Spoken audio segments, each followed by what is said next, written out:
Welcome to Shorthand Dictation Practice. Today's dictation, Shorthand Transcriptions, by Sir Kailash Chandra. Transcription number 2 at 110 words per minute. Get your pen and notebook ready. We will start the transcription in 5 seconds. 5, 4, 3, 2, 1. Start. Transcription number 2. I should like now to make a few observations on the budget. This budget marks a turning point in the history of our country. It is no use attempting, as some of my friends have done, either to deprecate the budget very strongly or to suggest that we are not witnessing a new revolution in our methods of fiscal training and technique. I want it to be quite clearly pointed out to my friends that we are now facing the lean years of Indian finance. Hitherto, we had revenue surpluses, which were a form of public saving and which were meant to be utilized for capital development. Hereafter, this form of revenue surplus would not be available. We have, therefore, to find out ways and means of implementing our great program of national reconstruction at minimum cost. My point is that the deficit on revenue account would be of the order of about 19 rupees to 20 crores. Here, let me point out that I do not agree with those of my friends in the finance department who have attempted to suggest that 9 rupees or 18 crores, which are obtained from Pakistan, should be put to the revenue side of the budget. They are to be put on the capital side. But that does not seriously alter the trend of my argument. What I am suggesting is that we would have to be prepared for a deficit of a much higher order even on the revenue side.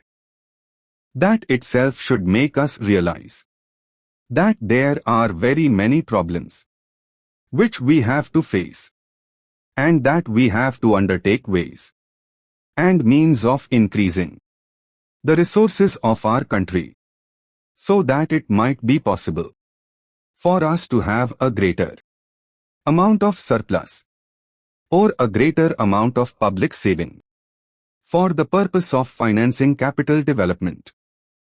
The Finance Minister, in the course of his speech, Mr. Deputy Minister, pointed out that the deficits during the past 2 years were of the order of 83 crores rupees. I venture humbly to disagree with him, because I feel that when we are talking of deficits, we must take into account the overall deficit incurred by the central government, and that would be of the order of 200 crores rupees. During the years of relatively light expenditure, we had a shortfall of about 200 crores rupees. Undoubtedly, now when we are going to have a very great amount of expenditure, we might have a greater amount of deficit, and we would have to find out ways and means of trying to meet our capital expenditure. Some members have pointed out that deficit financing is good. Others have pointed out that it is poison. One member who preceded me pointed out that it could be taken like a tonic. Now, I am not willing to enter into the merits of deficit financing or demerits of deficit financing in an academic spirit. The time has now come when we should face realities. I do suggest that we have to indulge in deficit financing. Because without indulging in deficit financing, it would not be possible for us to indulge in capital expenditure on such a large scale. But when we are talking of the scope of deficit financing, I would like to place before the House and the Finance Minister the two great limitations which face us. The first limitation that faces us is that concerning the internal price level. The Finance Minister referred to the cost of living. He said that he was going to keep a watch over the cost of living so that it may not shoot up within a short period and make a mess of the plans of capital development.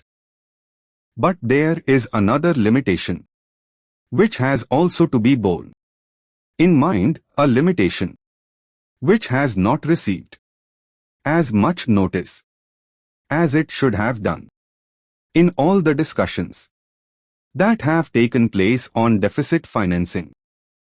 That limitation is the external limitation, or the limitation which arises on account of our balance of payments position. I think this is as important, Mr. Deputy Speaker, as the internal price level, and I should like to elaborate that particular point a bit more because I feel that a time will shortly arrive when we might have either to reconsider our policy or might even have to leave the Sterling Club of which we are a member. The second serious limitation is as serious as the first. What would be the consequences of deficit financing on our balance of payments? The Finance Minister, in his budget speech, points out that so far as the balance of payments position is concerned, they have now, whether it is by accident or design, a favorable balance, and they have contributed about 63 crores rupees to the dollar pool during the past 6 months. But the moment we indulge in deficit financing, we have to be prepared for worsening of our balance of payments. Observations, remarks. Deprecate, express disapproval of technique, method. Lean years of scarcity. Hitherto, till now. Up to this time. Hereafter, after this time, in future. Overall, including everything. All round, not to be confused with overhaul, which means change completely. Incurred, created. Relatively, comparatively. Shortfall, deficiency. Deficit financing. When in a year's budget, revenue is less and expenditure is more, government resorts to deficit financing by printing currency beyond gold reserves. Preceded, when. Before another person, not to be confused with proceeded, which means went forward. Merits, advantages, plus points. Demerits, disadvantages. Academic spirit, as in studying a subject theoretically. Indulge in, to get involved, always followed by the preposition in. Make a mess of, idiom, to create great confusion. Shortly, in the near future, different from recently, which means in the recent past. Sterling Club, group of countries which accept the pound sterling as a mutually exchangeable currency. This completes today's dictation. Practice well and see you in the next session.